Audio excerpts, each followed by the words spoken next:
जय हिंद जय भारत दोस्तों। मैं आज आपको गुप्ता एंड गुप्ता के इन्वायरमेंटल इंजीनियरिंग के क्वेश्चन नंबर 141 से लेके 150 तक डिस्कस करने वाला हूँ।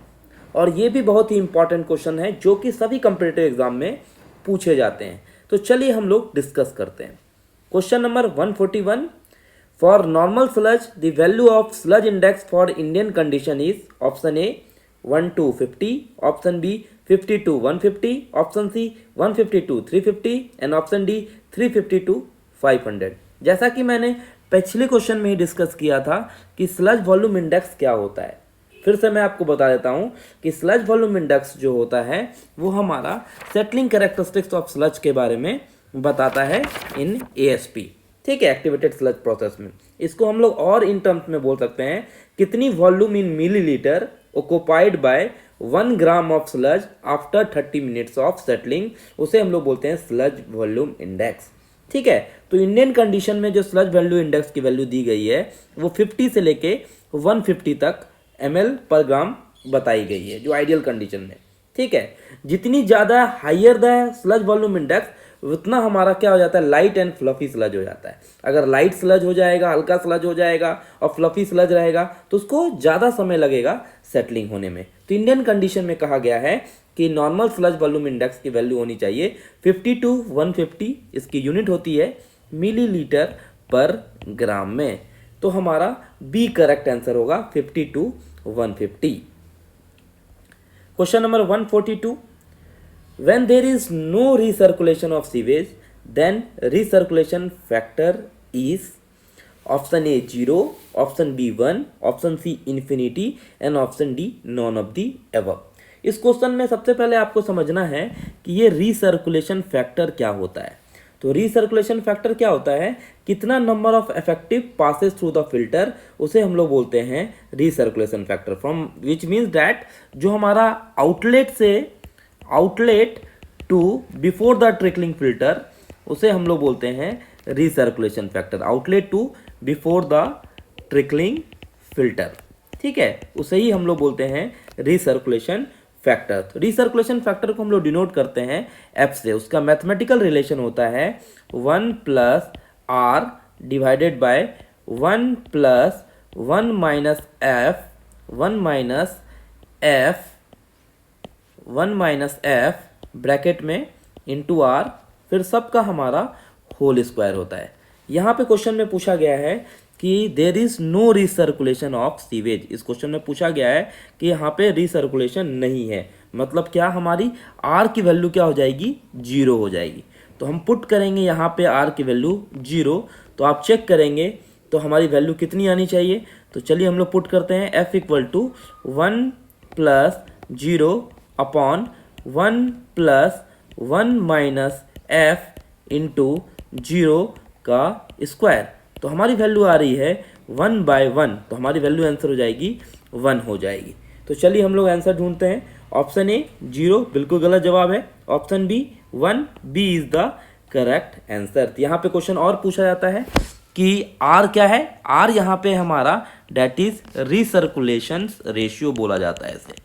आर जो हम लोग बोलते हैं डेट इज रिसर्कुलेशन रेशियो, और एफ जो होता है डेट इज ट्रीटेबिलिटी ऑफ सीवेज, ठीक है। यहाँ पे हम सीवेज की बात कर रहे हैं तो उसकी वैल्यू हम लोग जो लेते हैं, एफ की वैल्यू हम लोग सीवेज की ट्रीटेबिलिटी वैल्यू ऑफ सीवेज होती है 0.9। तो इससे भी आपको कभी कभी पूछा जाता है कि ट्रीटेबिलिटी ऑफ सीवेज वैल्यू हम लोग कितना लेते हैं, तो 0.9 लेते हैं। अलग अलग इंडस्ट्रियल एफ्लुएंट की अलग हमारी ट्रीटेबिलिटी फैक्टर होती है यहाँ, लेकिन हम सीवेज की बात कर रहे हैं तो हमेशा 0.9 होता है, ठीक है। तो इससे आपको न्यूमेरिकल भी पूछे जा सकते हैं, ये बहुत ही इंपॉर्टेंट हमारा इक्वेशन है। Question number 143, for the same solid content, if the quantity of sludge with moisture content of 98% is x, then the quantity of sludge with moisture content of 96% will be option A x/4, option B x/2, option C x and option D 2x। इसको मैं simple ढंग से आपको बता देता हूँ। अगर आपको जो moisture content with respect to x दिया रहेगा उसको आपको ऊपर लिखना है वैल्यू, और जो रिमेनिंग वैल्यू है उसको आपको डिवाइड पोर्शन में लिखना है। तो जो भी वैल्यू दिया रहेगा उसको आपको 100 से माइनस करना है। जैसे कि यहाँ पे आपको 98% दिया हुआ है तो आप क्या करेंगे, 100 माइनस 98 लिख लीजिए। नीचे वैल्यू आपको देखिए यहाँ पे कितनी दी गई है 96, तो यहाँ पे लिख लीजिए 100 माइनस 96। तो वैल्यू कितनी आ रही है यहाँ पे 100 माइनस 98 मतलब 2 और 100 माइनस 96 दैट इज 4। मतलब हमारी वैल्यू कितनी हो जाएगी 1/2 हो जाएगी। 1/2 विथ रेस्पेक्ट टू x, तो हमारी 50% हो जाएगी। मतलब कितनी वैल्यू हो जाएगी x/2 हो जाएगी। तो चलिए हम लोग आंसर ढूंढते हैं। ऑप्शन ए x/4 बिल्कुल गलत जवाब है। Option B x/2, B is the correct answer. तो यहाँ पे आपको क्वेश्चन में ध्यान रखना है कि सेम सॉलिड कंटेंट एक वर्ड आना चाहिए, ये वर्ड आना चाहिए।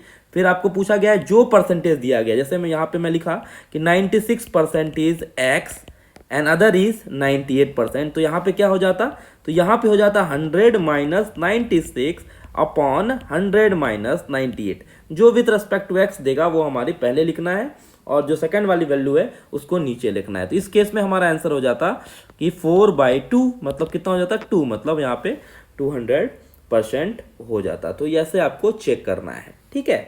तो कोई भी ऐसा क्वेश्चन आया सेम कंटेंट सॉलिड कंटेंट में रहेगा, आपको quantity of sludge with moisture content निकालना है, तो सिंपली आपको 100 से माइनस कर देना है वैल्यू को और डिवाइड कर देना है, आपको आंसर निकल जाएगा। B is the correct answer. इसका फॉर्मूला भी है, तो इसको आपको फॉर्मूला से आपको लिखना कोई जरूरी नहीं है। Question number 144, a pipe which is installed in the house drainage to preserve the water seal of trap is called. Option A vent pipe, option B anti साइफोजेनिक pipe, option C waste pipe and option D soil pipe. इस question में पूछा गया है pipe which is installed in house drainage जो preserve करता है water seal of the trap, उसको कौन सा पाइप बोलते हैं। तो उसे हम लोग बोलते हैं एंटी साइफोजेनिक पाइप बोलते हैं। जो प्रिजर्व करता है water seal of the trap को उसे हम लोग बोलते हैं एंटी साइफोजेनिक पाइप बोलते हैं। जनरली जो ये एंटी साइफोजेनिक पाइप है वो आप देखे होंगे यू शेप का होता है, ठीक है। वो कैसा शेप का होता है, यू शेप का होता है।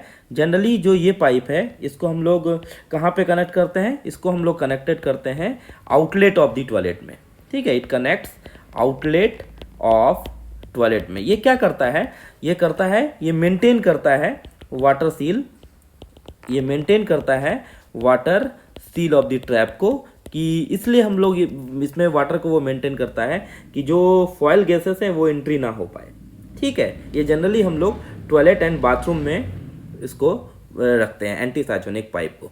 तो जब भी आपको maintain water seal of the trap word आएगा तो आपको टिक मारना है anti साइफोजेनिक pipe, to maintain water seal of the trap to prevent entry of foul gases, to prevent entry of foul gas. जो गंदा गैसेस है उसको वो इंटर होने नहीं देगा, उसे हम लोग बोलते हैं एंटी साइफोजेनिक पाइप बोलते हैं। ये जनरली हमारा बाथरूम और टॉयलेट में ही लगाते हैं, तो यहाँ पे आप कंफ्यूजन नहीं होना चाहिए। और उसका शेप हमारा यू टाइप शेप होता है, ठीक है। अब यही चीज़ आपको कभी कभी वेंट पाइप में भी, जनरली हम लोग वेंट पाइप छत पे लगाते हैं। आप छत पे आप देखे होंगे वेंट पाइप, इसका भी मेन काम क्या है, ये कनेक्ट करता है हमारा किसको, ये top of soil pipe, top of soil pipe and waste pipe दोनों को कनेक्ट करता है। उसे हम लोग बोलते हैं वेंट पाइप, उसे हम लोग बोलते हैं वेंट पाइप बोलते हैं, ठीक है। और ये कनेक्ट करता है हमारा आउटलेट ऑफ द टॉयलेट को, याद रखिएगा एंटी साइफोजेनिक पाइप। वेंट पाइप जो हमारा कनेक्ट करता है top of soil pipe and waste pipe को, उसे हम लोग बोलते हैं वेंट पाइप। और जो वेंट पाइप का मेन कारण क्या होता है कि टू रिलीज बैड ऑर्डर्स, जो हमारा गंदा गैसेस हैं उसको रिलीज करना, टू रिलीज बैड ऑर्डर्स, ठीक है। जनरली आपको छत पे आप उसको देखे होंगे लगा होगा वेंट पाइप, तो कंफ्यूजन नहीं होना चाहिए। वेस्ट पाइप मतलब क्या, वैसा पाइप जिसमें से हमारा किचन का वेस्ट निकल रहा हो, बाथरूम का वेस्ट निकल रहा हो, उस पाइप से जा रहा है, उसे हम लोग बोलते हैं वेस्ट पाइप बोलते हैं। सॉइल पाइप किसे बोलते हैं, जिसमें सिर्फ ह्यूमन स्क्लेटा ही फ्लो होता है, ठीक है। जिसमें हम लोग लैट्रिन ये सभी फ्लो होगा, उसे हम लोग बोलते हैं सॉइल पाइप बोलते हैं, ठीक है। तो ये चारों पाइप के बारे में आपको पता होना चाहिए। मैं आपको एक छोटा सा ट्रिक बता देता हूँ, जहाँ भी water seal of the trap आएगा आपको टिक मारना है एंटी साइफोजेनिक पाइप मारना। वो एंट्री जो फॉयल गैसेस है उसको एंट्री होने ही नहीं देता है अगर आपका मेंटेन रहेगा वाटर तब, ठीक है। Question number 145, in two pipe system of house plumbing the pipe required are. Option A 1 soil pipe, 1 waste pipe and 1 vent pipe. Option B 1 soil pipe, 2 waste pipe and 1 vent pipe. Option C 1 soil pipe, 1 waste pipe and 2 vent pipe. Option D 2 soil pipe and 1 waste pipe and 1 wind pipe. जहाँ पे 2 pipe system है, मतलब एक में pipe में हमारा soil waste जाएगा और एक में हमारा वेस्ट पाइप वाला वेस्ट जाएगा, और हम लोग एक वेंट पाइप रखते हैं जो दोनों को कनेक्ट करते हैं। तो हमारा एक सॉइल पाइप होगा और एक वेस्ट पाइप होगा और एक 1 वेंट पाइप होगा। तो चलिए आंसर ढूंढते हैं। 1 soil pipe, 1 waste pipe and 1 vent pipe, A is the correct answer. Question number 146. The pipe which is used to carry the discharge from sanitary fitting like bathroom, kitchen, etc. is called option A waste pipe, option B soil pipe, option C vent pipe and option D anti-siphonic pipe। मैंने आपको पहले ही बताया जिस pipe से हमारा bathroom का waste जाएगा, kitchen का वेस्ट जाएगा, उसे हम लोग बोलते हैं वेस्ट पाइप। जिसमें हमारा सिर्फ ह्यूमन स्क्रेटा फ्लो होगा, ठीक है, लैट्रिन ये सब फ्लो होगा, उसे हम लोग बोलेंगे सॉइल पाइप। वेंट पाइप क्या करता है? टू रिलीज बैड ऑर्डर्स, ठीक है। और एंटी साइफोनिक पाइप क्या होता है? To prevent entry of foul gases, to prevent entry of foul gases, ठीक है। तो यहाँ पे सिर्फ पूछा गया है बाथरूम एंड किचन वेस्ट, तो उसे हम लोग बोलते हैं वेस्ट पाइप। तो चलिए हम लोग आंसर ढूंढते हैं। Option A waste pipe, A is the correct answer. Question number 147. The gases from the sludge digestion tank is mainly composed of option A nitrogen, option B carbon dioxide, option D C hydrogen sulphide and option D methane. जो sludge digestion cast में हमारा ये जो चारों option है, सभी तरह के गैसेस हमारे इवॉल्व होते हैं, ठीक है। लेकिन सबसे ज़्यादा परसेंटेज ऑफ हमारा मीथेन रहता है। मीथेन सबसे ज़्यादा हमारा स्लज डाइजेशन टैंक में निकलता है, दैट इज 65 to 75% हमारा मीथेन गैस इवॉल्व होता है। और कार्बन डाइऑक्साइड हमारा 30% इवॉल्व होता है। और nitrogen content and hydrogen sulphide content ये बहुत ही 1 to 2% हमारा स्लज डाइजेशन टैंक में कंपोज होता है। तो इसमें आपको ऑप्शन पूछा गया, चारों ऑप्शन हमारा सही है, लेकिन सबसे ज़्यादा मैक्सिमम हमारा कौन सा गैसेस निकल रहा है? तो मीथेन निकल रहा है, तो हमारा मीथेन करेक्ट आंसर होगा। तो चलिए हम लोग आंसर ढूंढते हैं। Option A nitrogen, option B carbon dioxide, option C hydrogen sulphide and option D methane, D is the correct answer. यहाँ पे चारों होगा आंसर, चारों गैसेस हमारा इवॉल्व होता है स्लज डाइजेशन टैंक से, लेकिन सबसे ज़्यादा परसेंटेज में हमारा मीथेन होता है, दैट इज 65 to 75%।